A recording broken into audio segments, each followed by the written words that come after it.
One को समेत अधिकारी, वन उपवन को समेत अधिकारी, निर्मल जल नदी तलाई, निर्मल जल नदी तलाई, वन उपवन को समेत अधिकारी, वन उपवन को समेत अधिकारी, निर्मल जल नदी तलाई, निर्मल जल नदी तलाई।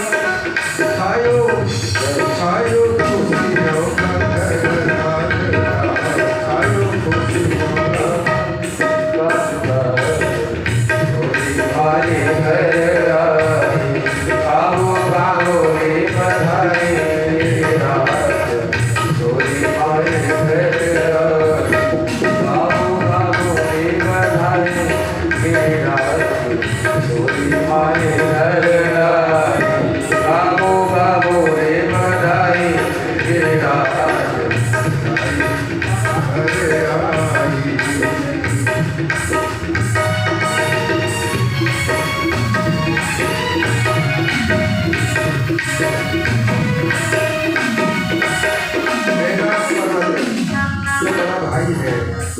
मेघा के बड़ा पुत्र है समुद्र में से, भाई की क्या भावना है, क्या इच्छा है और क्या उनके चित्त में प्रसन्नता है।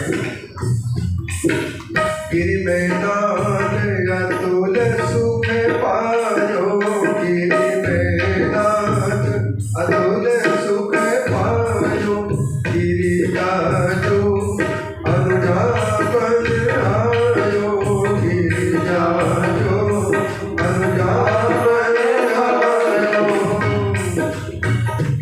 और क्या कहते हैं, मानो जन्म सफल भयो आज, किशोरी माने घर आई, मानो जन्म सफल भयो आज, किशोरी माने घर आई, गाओ गाओ रे बधाई रे किशोरी माने घर आई, ओ गाओ गाओ रे बधाई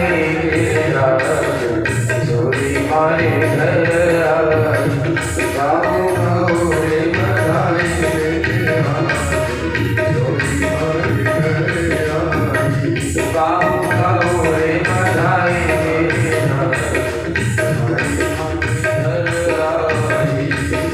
चोरी हमारे घर आई, चोरी हमारे घर आई। बोलिए हिमगिरी नंदिनी की जय, भगवती पार्वती मैया की जय। मैना को भी, मैना के पुत्र मैनाक को भी और उनके छोटे भाइयों को भी और हिमाचल को भी बहुत आनंद हुआ। आसपास के समस्त पर्वतों में प्रसन्नता छा गई। पर्वत की पुत्री होने के कारण पार्वती नाम पड़ा, गिरी की पुत्री होने के कारण गिरिजा। और पहले जब प्रकट हुई है तो अभी शामली है, पहाड़ शामले होते हैं तो पर्वत की पुत्री भी शामली है। आगे की कथा जब आएगी पता नहीं याद रहेगी न रहे, पर भगवान शंकर एक बार मजाक में ही इनको गाली कर दी। बस वही बात करते फिर तपस्या करके गौरी बन गई। तो मूल रूप में तो श्यामा है और श्यामा होते हुए अत्यंत गुणों की धनी है, रूप की धनी है, इसलिए भगवान शंकर के लिए योग्य भी है। बचपन की लीलाओं का वर्णन करते हुए ब्रह्मा जी कहते हैं मैना के यहाँ पर पुत्री बनकर के वो अत्यंत ज्योतिर्मयी भगवती दुर्गा रोदन करने लग गई। सबको हंसाने वाली जब मनुष्य के रूप में मनुष्यों को शिक्षा देने के लिए आती है तो फिर सबको मनुष्य की ही भांति दिखती है, इसलिए रोदन करने लग गई। अरिष्ट संयाम परिता सरित सुतेजसा निशित दीपा विषा आसन नरम मुने। एक बात यहाँ पर देखिए, चाहे कृष्ण भगवान के प्राकट्य के समय की कथा हो, चाहे फिर राम जी के प्राकट्य की कथा हो, जन्म जिस समय होता है तो भगवान भी जब कारागार में अपने आप को प्रकट करते हैं तो चारों ओर उजाला हो जाता है। चारों ओर उजाला हो जाता है तो कंस ने कारागार में जितने टिमटिमाते बत्ती रखे थे वो अपने आप डिम पड़ गए, मंद पड़ गए। एकमात्र भगवान की कांति से वो कारागार जगमगा उठा। उसी प्रकार से भगवान राम के भी उसी प्रकार से यहाँ भी वर्णन करते हैं, निशीथ दीपा विहतत दिशा। रात में जो दीपक जला के रखे थे महल में, प्रसूति गृह में, वो दीपकों के जो प्रकाश है बिल्कुल मंद पड़ गया, बुझाई नहीं, मंद पड़ गया। उनका तेज ही, भगवती का तेज ही इतना है कि वो प्रकाश इतना हुआ कि दीपक अपने आप मंद पड़ गया। उनका प्रकाश कोई फूंक करके मोमबत्ती बुझाने की बात नहीं है यहाँ, बल्कि उनका तेज ही, उनका गुण ही ऐसा है कि उनके गुणों के, उनके तेज से दीपक का प्रकाश, बाहर का प्रकाश मंद पड़ जाता है। क्योंकि हमारी संस्कृति वो नहीं है कि हम अंधेरे में रहना पसंद करें। नींद की बात अलग है, लेकिन हम प्रकाश पसंद करते हैं। अंधेरा कौन पसंद करता है, आप जानते हैं? आप बता सकते हैं? अंधेरे में रहना कौन पसंद करता है? ये भगवान। अंधेरा में, रात्रि में, अंधेरे में रहना उल्लू को पसंद आता है, निशाचर पक्षी कहलाता है। उसी प्रकार से हम अंधकार को भगाने के लिए दीपक जलाते हैं, न कि दीपक को बुझा करके अंधकार को आमंत्रित करते हैं। तमसो मां ज्योतिर्गमय, अंधकार से हमें प्रकाश की ओर ले चलो। इस प्रतीक में दीप जलाना अच्छा होता है, उसकी पूजा करना अच्छा होता है। और बर्थडे में पूजा के मुख्य देवता माता पिता हैं, जिन्होंने जन्म दिया है। जब भी साल में जन्मदिन आए तो माता पिता के रूप में रहने वाले भगवान की पूजा करनी चाहिए, मुख्य ये है। और माता पिता को जिन्होंने जन्म दिया है उसको ही हम भूल करके चाहे कितने भी बर्थडे बनाए, वो सब माता पिता की कृतज्ञता हम निभा रहे हैं मुख्य रूप से। तो भगवती के प्रकट होने पर यहाँ पर बेहद त्रिषा आसन हरम मुने, बच्ची के रोदन को सुनकर के आसपास की, पास पड़ोस की नारियां उपस्थित हो गई और उस शुद्ध अंतःचर में सबके सब पहुंच करके नीलोत्पल दल श्यामा, नीले कमल के समान श्यामली द्युति है भगवती की, बिजली की भांति चमक है। फिर भी मन को रमाने वाले उसको देख करके सबको प्रसन्नता हुई और हिमाचल को भी प्रसन्नता हुई। और वहाँ भी कई प्रकार के मंगल गान, नर्तन आदि सब लोगों ने किया। घर द्वार सजाए गए, हिमाचल प्रसन्न होकर के, और मानो ये दान का दुकान खोल दिया हो। सबको भिक्षुभ्यो द्रविणम ददौ, प्रसन्न मन से बेटी के प्रकट होने पर दान दे रही है। अब आप लोग पुत्र के प्रकट होने पर दान देते हो कि बिटिया के प्रकट होने पर दान देते हो, तो आप जाने। पर माँ बिटिया के रूप में जब प्रकट है तो पिता हिमाचल पुत्र के प्रकट होने पर भी प्रसन्न होकर के बच्चे के उज्ज्वल भविष्य की कामना करते हुए और भगवान खुश रहे इस भावना से कुछ ना कुछ उनके नाम से देते हैं। मनुष्य थोड़ा सा भेदभाव रखता है, पर ये शास्त्र कहते हैं कि भगवान की कृपा से हमारे पास में चाहे बेटी आए चाहे बेटा आए, उसमें भेदभाव न हो करके जैसे यह भगवान कर रहे हैं उनके निमित्त भी दान दे रहे हैं। भगवती स्वयं पुत्री के रूप में प्रकट हुई है।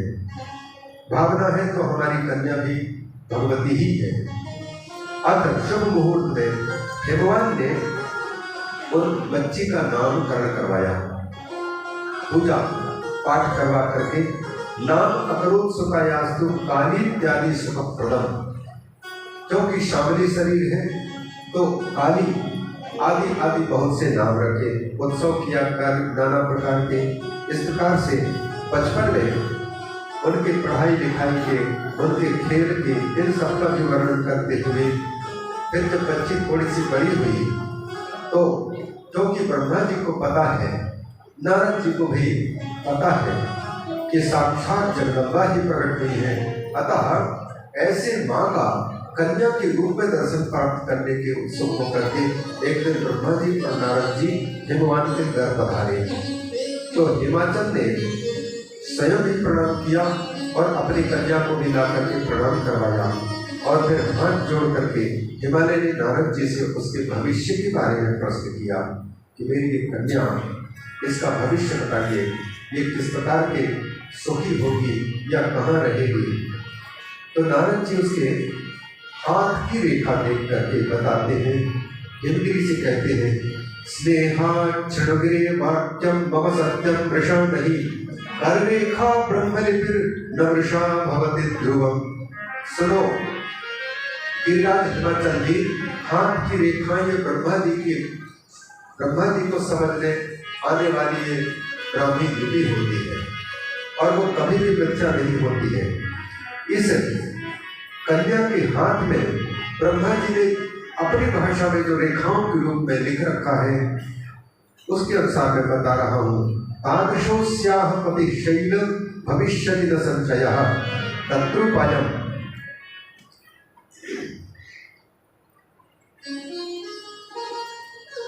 हाथ की रेखाओं को पहले तो सब देखा और सबसे पहले आयु रेखा को देखे, क्योंकि आयु इतनी है उसकी जानकारी हो तो पहचान लिए इनके तो कोई जन्म ही नहीं है, इसलिए आयु के अंत होने का कोई प्रश्न ही नहीं है। सती के रूप में भले अपने देह को छिपा ले, लेकिन भगवती पार्वती के रूप में तो ये नित्य जीवन संगिनी बन करके रहने वाली है। और उसके बाद फिर वर्णन करते हुए कहते हैं कि गिरिराज जी, आपकी जो कन्या है ये साक्षात शुद्धांशुरिवत वर्धिता, साक्षात चंद्रमा की कला ही है, पूर्ण चंद्रमा बन करके प्रकट हुई है। सारे अच्छे लक्षणों से संयुक्त है और अपने पति को सुख देने वाली ये बड़ी बनेगी, माता पिता की कीर्ति को बढ़ाएगी, बड़ी शादी होगी और सबको आनंद प्रदान करने वाले सारे सुरक्षण इसमें विराजमान है। एका विलक्षणा रेखा का तलमिश्रण तत्व का एक विचित्र रेखा इसके हाथ में पड़ी हुई है। उस रेखा को देखने से हमारी हिम्मत नहीं हो रही बताएं कि न बताएं। हिमवान ने कहा कि मुनिराज, जो रेखा है उसका फल बताइए। बोले, इनका जो पति है वो योगी होगा, कपड़े वगैरह उनके पास कुछ होंगे नहीं, नग्न होगा और अगुण होगा, कोई गुण नहीं होगा, अकामी होगा, किसी भी वस्तु की चाहना ही नहीं करेगा। और ये सारे के सारे गुण जिसमें होंगे वो अपने घर गृहस्थी को कैसे संभाल पाएगा।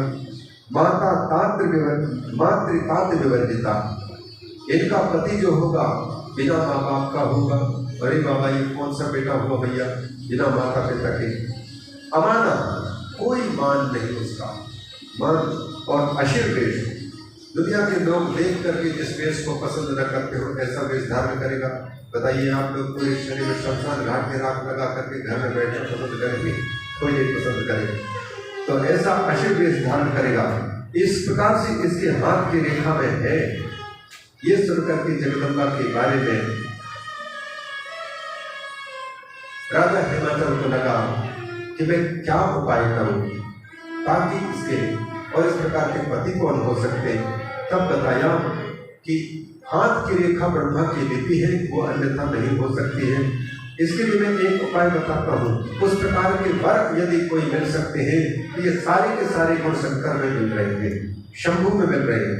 वो लीलाधर प्रभु है और शंकर भगवान में यदि कोई कुलक्षण भी हो तो वो सुलक्षण बन जाते हैं। अगर कोई अशिव वेश दिखाई दे रहा है तो वो शिवलिंग बना के रख देते हैं।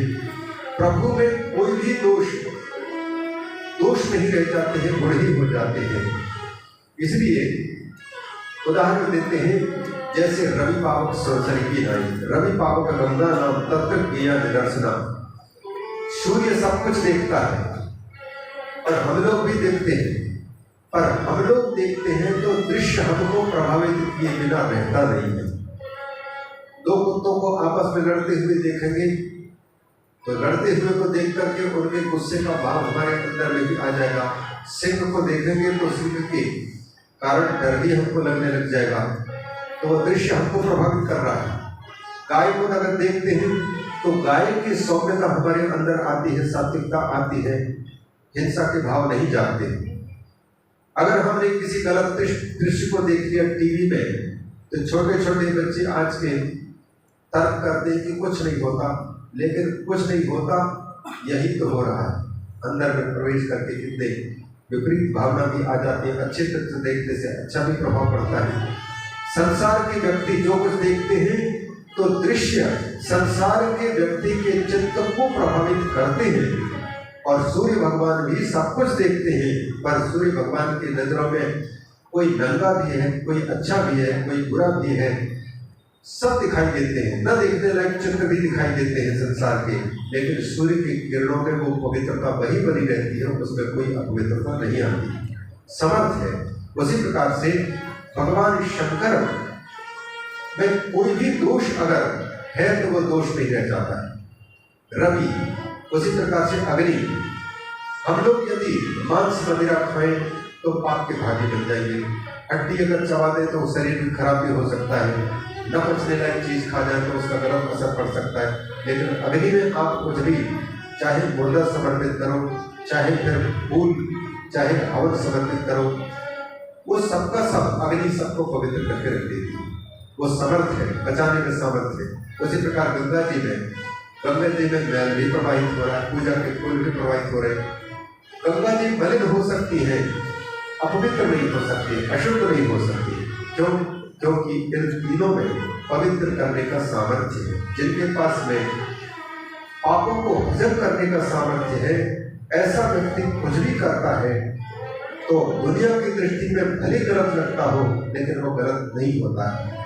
तो शंकर के बारे में भी नारद जी कहते हैं, जैसे सूर्य पर कोई दोष नहीं लगता, उसी प्रकार से शंकर भगवान में भी जितने अवगुण दुर्गुण, संसार को पसंद न आने वाले जो बुराइयां हैं, वो चीज दिखाई दे रही है, लेकिन वो उनकी अच्छाइयां। अब कोई गुण नहीं होगा कहा तो सचमुच शंकर भगवान सत्वगुण, रजोगुण, तमोगुण, ये 3 गुणों से युक्त तो संसार के लोग होते हैं, लेकिन भगवान तो निर्गुण सत्वगुण, रजोगुण, तमोगुण से रहे। सब लोग संसार के लोग मान चाहते हैं, शंकर भगवान स्वयं अमानी है, मान की अपेक्षा रखते ही नहीं। उसी प्रकार से वो योगी है और हम भोगी है। हम लोग कपड़े धारण करके रहते हैं और वो बिल्कुल कपड़ों की आवश्यकता ही नहीं महसूस करते हैं, फिर भी वो सबको पसंद, सबको शुद्ध करते हैं, अकामी है, माता पिता से वर्जित है। उनके कोई माता पिता है नहीं, जन्मदाता स्वयं जगत के जन्मदाता है, उनके जन्मदाता और कौन हो सकेंगे। ये इस प्रकार से हाथ की रेखा बता रही, उसका उपाय है। अगर शंकर भगवान के जैसा पति मिल जाए, शंकर भगवान ही अगर मिल जाए, तो तुम्हारी कन्या के हाथ में जो रेखाएं उल्टे फल प्रदान बता रही है, वो सबके सब ठीक हो जाएंगे। हाथ की रेखा भी वो ठीक फल देने वाली बन जाएगी। शंकर भगवान की आराधना यदि तुम्हारी बिटिया करे तो भावियों भेंट समेत दुरारी। शंकर भगवान होनहार को भी मिटा करके रख सकते हैं, भाग्य की रीति बदल सकते हैं, रेखा बदल सकते हैं। हम लोग भगवान पर भरोसा नहीं होने के कारण हाथ की रेखाओं पर भरोसा करते हैं, लेकिन जिन्होंने हाथ की रेखाएं बनाई हैं, उन पर हम लोग को विश्वास नहीं होता। ज्योतिष शास्त्र बताता अच्छा है, लेकिन जिन्होंने ग्रह नक्षत्रों को बनाया है, उस पर यदि भरोसा हो जाए तो सारे ग्रह नक्षत्र अपने आप अनुकूल हो जाए। भगवान पर जिस पर भरोसा है तो वो भावी को भी बैठ सकते हैं, उन्हीं का विधान, लेकिन विधान को भी बदल सकते हैं। तो इस प्रकार से शीघ्र प्रसन्न होने वाले भगवान शंकर की आराधना अगर तुम्हारी बिटिया करे तो सबके सब मंगल ही मंगल होगा। इस प्रकार से समझा करके दोनों के दोनों जब जाने को तैयार हुए, नारद जी ने उनसे कहा कि भाविनी दयिता शंभो शानुकूला सदा हरे। भगवान शंकर की ये पत्नी बनने वाली महासाध्वी और पितरों को सुख देने वाली है। शंभु के चित्त को बस में करने के लिए इसी का सामर्थ्य है। अतः इसके लिए हम यही कहना चाहते हैं कि ये तपस्या करें, तपस्या से अपने आप को स्वच्छ रखें, पवित्र करें। बाद में ये गौरी नामना कन्या तो ख्याति वेशा कविष्यति, आगे चलकर के ये गौर वर्णा हो जाएगी तपस्या के बल पर। अतः नान्यस्मै त्वम इमाम दातुम इहारसि। अन्य को अपनी कन्या दान करने की बजाय केवल शंकर भगवान के निमित्त ही इस कन्या की तैयारी करो। हिमालय ने पूछा, मुनिराज नारद, हमने सुना है कि शंकर त्यक्त संग है, किसी वस्तु में उनकी कामना है नहीं, तो ऐसी स्थिति में उसको हम अपनी कन्या दान करने की बात हम कैसे सोच सकते हैं, वो कैसे स्वीकार कर सकते हैं। केवल तपस्या में लगे रहते हैं, देवताओं को भी उनका दर्शन नहीं प्राप्त होता है, बड़े बड़े योगी लोग भी ध्यान मार्ग से भी उनका दर्शन नहीं कर पा सकते हैं, तो फिर ऐसी स्थिति में हमारी कन्या को अपनी पत्नी के रूप में वो कैसे स्वीकार कर पाएंगे। नारद जी ने उनको समझाया कि देखो, ये कन्या उनकी शाश्वत संगिनी है, ये इस रूप में आई है, ये साक्षात जगत जननी है। भार्या के निमित्त वो शंकर और किसी का पाणी ग्रहण नहीं करेंगे, और ये कन्या शंकर के अतिरिक्त और किसी को पति के रूप में अंगीकार भी नहीं करती करेगी। इसलिए भार्यार्थम जो न ग्रहीष्यति, वो नहीं ग्रहण करेंगे पत्नी बनाने के लिए, इस विचार को ही छोड़ दो। नारद जी के मुख से जो बातें निकल रही थी, उन बातों को छोटी कन्या बिल्कुल श्रवण कर रही थी एकाग्रचित्त से। जब चले गए नारद जी, तो एक दिन की घटना का उल्लेख करते हैं। रात में कन्या को स्वप्न आया और राजा को भी स्वप्न आया। सपने की बात है, भगवती पार्वती ने भी बताई सती के माध्यम से, और भगवान भी बताते हैं। भगवान कहते हैं, आज हमने किसी सिद्ध योगी का दर्शन किया है, और वो तपस्या करने के लिए गंगोत्री में आए और उनके दर्शन करने के लिए गए, और अपनी कन्या को भी ले गए। पहले तो वो पास में लाने के लिए मना कर रहे थे, लेकिन बाद में उन्होंने अंगीकार कर लिया। उसी प्रकार से पार्वती ने भी सपने की बात बताते हुए कहा कि मैंने भी सपना देखा है, कोई सफेद वस्त्र धारण किया हुआ देवता आए थे, और उन्होंने भी कहा कि तुम साधना करो, साधना करके तो भगवान अपने अभीष्ट वर की प्राप्ति कर पाओगे। एक तपस्वी परमो नारदोक्त वरांगधृ पूर्वकंठम सुप्रीत्या तपः कर्तुम समागता। गिरीश्वर भगवान ने अपने सपने की भी बात बता दी, और कन्या ने भी अपने सपने की बात बता दी, और इस प्रकार से बीच में फिर ये भौम की उत्पत्ति के प्रसंग को बीच में ला करके रखा है। शिव जी का और हिमाचल का फिर संवाद आता है। यहाँ पूरे विस्तार से हम न कहते हुए बीच में भगवती माँ मेना से और महाराज भगवान से तपस्या करने की आज्ञा मांगती है, लेकिन माँ नहीं चाहती है कि मेरी बिटिया कोमल शरीर वाली जाकर के कठिन तपस्या करे, शरीर उसका दुबला पतला हो जाएगा। फिर भी माँ की बात को जबरदस्त आग्रह पूर्वक नहीं स्वीकार करना चाहे। कन्या ने कहा कि मेरे गुरुदेव ने जो बताया है मैं उसके वो पूरा करना चाहती हूँ। तो भगवान और मेना दोनों ने तपस्या करने की अनुमति दी, और तपस्या में ऐसा मन लगाया कि उस मन को डिगाने के लिए कई परीक्षाएं उनके सामने आई।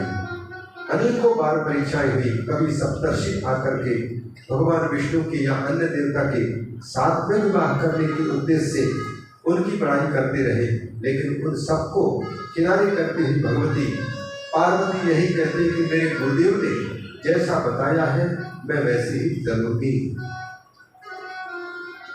मैं यदि वर्ण करूंगी पति के रूप में इस संसार में, तो अन्य को नहीं बनूंगी। मेरे पति तो केवल जैसे मीरा कहती मेरे तो गिरधर गोपाल दूसरों न कोई, उसी प्रकार से मीरा भी अगर कह रही है तो ये भगवती के चरित्रों को देख करके भगवती भवानी भी कहती है, जन्म जन्म लग रगर हमारी वरुण शंभु न राहु कुमारी। मैं कुमारी रहना पसंद करूंगी, लेकिन वर्ण करूंगी तो भगवान शिव को ही पति के रूप में वर्ण करूंगी।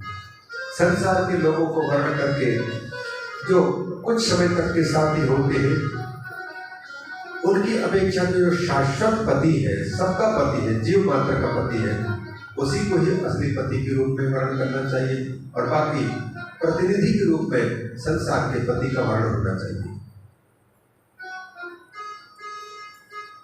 इस प्रकार से सत्य प्रतिज्ञ होकर के भगवती अपनी श्रद्धा को कम नहीं होने देती। श्रद्धा यदि देखनी है तो भगवती पार्वती के जीवन में देखने को मिलती। इसलिए गोस्वामी तुलसीदास ने पार्वती को श्रद्धा का प्रतीक माना और शंकर भगवान को विश्वास का प्रतीक माना। भवानी शंकर वंदे श्रद्धा विश्वास रूपिण। तो हर परीक्षा में वो पास होती है। अंत में ये ऋषि लोग, देवता लोग सब मिलकर के भगवान शिव को भी अनुकूल कर लेते हैं और भगवती पार्वती के यहाँ घर में आकर के भी अनुकूल कर लेते हैं। और जो सपने में देखा राजा हिमवान ने, वही घटना घटी। भगवान शंकर के पास में जब देवता पहुंचे, विष्णु आदि, और उन्होंने बताया कि आपके निमित्त पति के रूप में आपको पाने के उद्देश्य से हिमगिरी नंदिनी भगवती पार्वती तीव्रतर तपस्या कर रही है। प्रभु, आप उनका पानी ग्रहण करके हम देवताओं को दुखों से मुक्त करें। इसी समय उल्लेख किया गया है तारकासुर का। वैसे तारकासुर पहले से है, लेकिन प्रसंग देख करके वर्णन किया है ब्रह्मा जी ने कि तारकासुर ने आराधना की थी क्योंकि असुर है, देवताओं की आराधना कर नहीं सकता, विष्णु की आराधना कर नहीं सकता, उनसे तो द्वेष ही है। तो ब्रह्मा जी के नाम पर आराधना की। जब ब्रह्मा जी प्रकट हुए तो उन्होंने मृत्यु का वरदान मांगा, तो केवल शंकर भगवान के पुत्र के हाथ से ही अपनी मृत्यु को मांगा, क्योंकि उनको पता था कि शंकर भगवान की कोई पत्नी है नहीं। जब पत्नी नहीं तो पुत्र होने की बात ही नहीं। जो पत्नी थी सती, वो तो आत्मदाह करके जीवन समाप्त कर चुकी है। अतः वो अजर अमर हो, इस भावना को सत्य करने के लिए शंकर भगवान के पुत्र से मृत्यु की याचना की थी। अतः देवताओं को परेशान कर रखा था, पृथ्वी पर अपना साम्राज्य कायम कर लिया था, स्वर्ग पर आधिपत्य जमा चुका था, अग्नि का हक छीन लिया था। अग्नि की इच्छा के अनुसार अग्नि को जलना नहीं है। जब वो असुर चाहे तभी अग्नि को जले, जब वो असुर चाहे तभी ये धरती फसल दे दे, बिना मोहे ही फसल देने को तैयार। उसी प्रकार से पवन देवता को जब तक असुर न चाहे तब तक उसको मनमाने ढंग से चलने का कोई अधिकार नहीं। मतलब सारे देवताओं का अधिकार उसने छीन लिया था। तो सब देवता परेशान हो गए कि हमारे अधिकार सबके सब छीन चुके हैं। देवताओं ने मिलकर के फिर भगवान शंकर से भी और इनसे भी प्रार्थना की थी कि प्रभु, भोलेनाथ से निवेदन किया कि आप उन्हें वरण कर लीजिए। तो भगवान भोलेनाथ स्वयं भी परीक्षा के उद्देश्य से जहाँ पर गंगा जी अवतीर्ण हुई थी उस जगह में आकर के तपस्या करने के लिए बैठ गए। जब भगवान को पता चला, लोग जाकर के दर्शन करने लगे, तो भगवान शंकर ने राजा हिमाचल से कहा कि अब की बार तुम आ गए तो आ गए, दोबारा आना नहीं। लेकिन राजा हिमाचल ने निवेदन किया कि भगवान, आप इस जगह में आकर के तपस्या कर रही है, हमारा सौभाग्य है, हम पवित्र हो रहे हैं, आपको किसी प्रकार के विक्षेप नहीं होगा।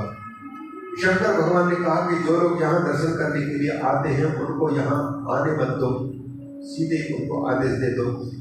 तो हिमाचल ने दर्शनार्थियों के लिए पाबंदी लगा दी, पर अपने घर में रहने वाले सदस्यों को दर्शन प्राप्त हो जाए, ये उनकी तीव्रतर इच्छा हो रही। तो अपनी कन्या को लेकर के गए। तो भगवान शंकर जी पहले तो देख करके ऐसे विरक्त बाबा की भांति उनको देखना तक पसंद नहीं करते थे, इसलिए मना कर दिया। कहते आपके पास ले आए, इस कन्या को मत लाना। तो भगवती भवानी को बड़ा बुरा लगा, बताओ हमें कौन से अवगुण है जो हमको यहाँ आने से मना कर रहे हैं।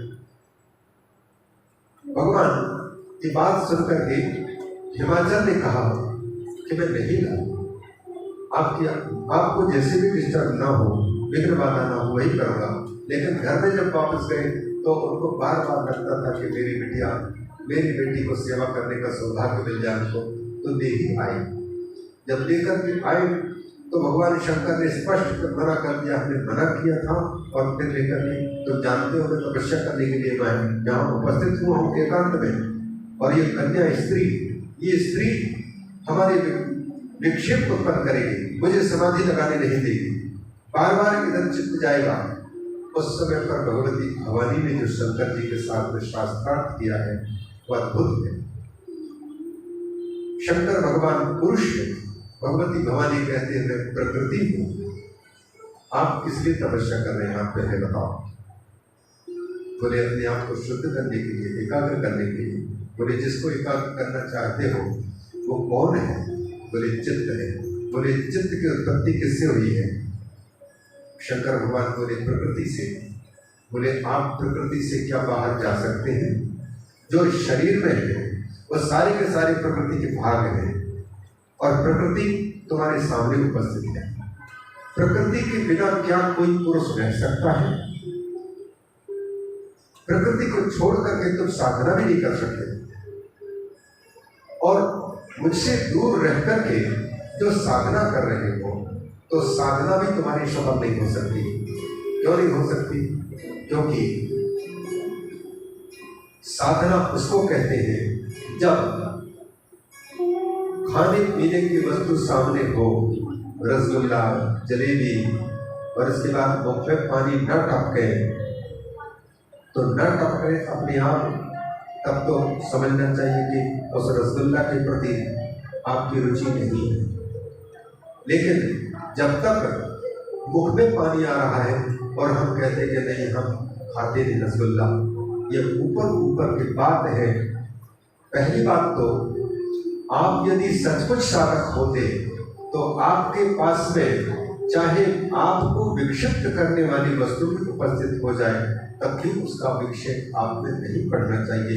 यही बात बता रहे हैं कि आप किसी को भी दूर करने की बात सोच रहे हैं, वो आपसे दूर नहीं हो सकती। शास्त्रीय शब्दावली में बहुत अच्छी बातें वहां पर वो यह है कि दर्शन भाग है उसमें। भगवती भवानी के श्रद्धा को भगवान ने परखा पूरी तरह से ये, और पराजित होकर के प्रसन्न हुए, तैयार हो गए थे बाद में सेवा कराने के लिए। और फिर समय आने पर भगवान शंकर का देवताओं ने मिलकर के भव्य विवाह की तैयारी की।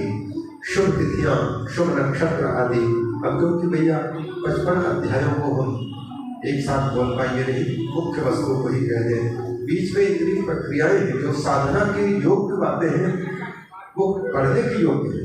विवाह तो 1 घंटे के अंदर 10-5 मिनट में करवा सकते हैं, लेकिन वैवाहिक जीवन तक पहुंचने के पहले तैयारी जो वर और वधू की जो होनी चाहिए, उन सारी बातों को भगवान शंकर और पार्वती के विवाह तक पहुंचने के पहले जो स्टेप्स है, किन किन परीक्षाओं से गुजर करके मजबूत संबंध होता है, उन बातों को दिया गया है। कई बार भगवान शंकर पालन की भांति सीधे भिक्षु बन करके भगवान के यहाँ पहुंच जाते हैं और भीख मांगते हैं। और भीख मांगते समय राजा जब कहते हैं कि आपको जो चाहिए मांग लो, तो बिना लज्जा शर्म के, और अमानी मान अपमान का कोई ख्याल नहीं, कभी कभी कह देते हैं कि ये कन्या हमको बहुत अच्छी लगती, कन्या हमको दे दो। अब बताओ कौन माता पिता को गुस्सा नहीं लगेगा जो पहचाने ना हो। और बाद में दूर जाकर के पार्वती को दिख जाती शंकर भगवान के रूप में, तो पार्वती एकांत में आकर के उनसे कहते कि देखो नाथ, आपको तो हम हृदय से चाहती हैं, पति के रूप में पाना चाहती है, लेकिन आप यहाँ आते हैं, रूप छिपा करके आते हैं, तो मैं भी नहीं पहचान पाती हूँ। आप ऐसा करो, माता पिता को सुख हो वैसी बात करो, और आप हमारा पानी ग्रहण करके ले जाओ, लेकिन मांग करके। अब भगवान शंकर को लगा कि हम भिक्षु बनकर के आएंगे क्या, लेकिन भगवती की श्रद्धा को देखते हुए देवताओं की ओर से मांग की भी लीला करवाई, क्योंकि झुके बिना काम बनेगा नहीं। भगवती के सामने भी ये बात दर्शाती है कि जहाँ पत्नी को झुकना पड़ता है, वहीं पति को भी उनके प्रेम को दिखाने के लिए, उनके प्रति हमारी चाह को दिखाने के लिए नतमस्तक होना पड़ता है। शंकर भगवान के चरित्र में कई बातें हैं। तो आए हम लोग अब ये विवाह की तैयारी यदि हो चुकी हो, क्योंकि समय कम है क्योंकि गीत वगैरह भी होंगे, उनको उपस्थित करें और उनको ये माने कि शंकर भगवान का भव्य विवाह हुआ है और उसमें विवाह के गीत हमारे अभ्यर्थी से निवेदन करेंगे कि कोई शंकर भगवान की विवाह की और भावरी की गीत है, हम भी कोशिश करेंगे। वैसे तो ताल के साथ गाना हमारे लिए बड़ा कठिन पड़ता है, आपको पता ही नहीं लगता है कि कहाँ पर ये जो अंतरा शुरू करनी है और कहाँ स्थायी को रखना है, लेकिन फिर भी निर्लज होकर के प्रस्तुत इसलिए करते हैं कि जब तक हम तैरना नहीं जानते और कहते रहें कि नदी में हम तब तक नहीं घुसेंगे जब तक ये तैरना नहीं आए तो कभी तैरना ही नहीं आएगा। इसलिए बीच बीच में ऐसा करेंगे। शंकर भगवान की विवाह की अब भावर वाली गीत हम बता देंगे, अभिलेष भैया को ये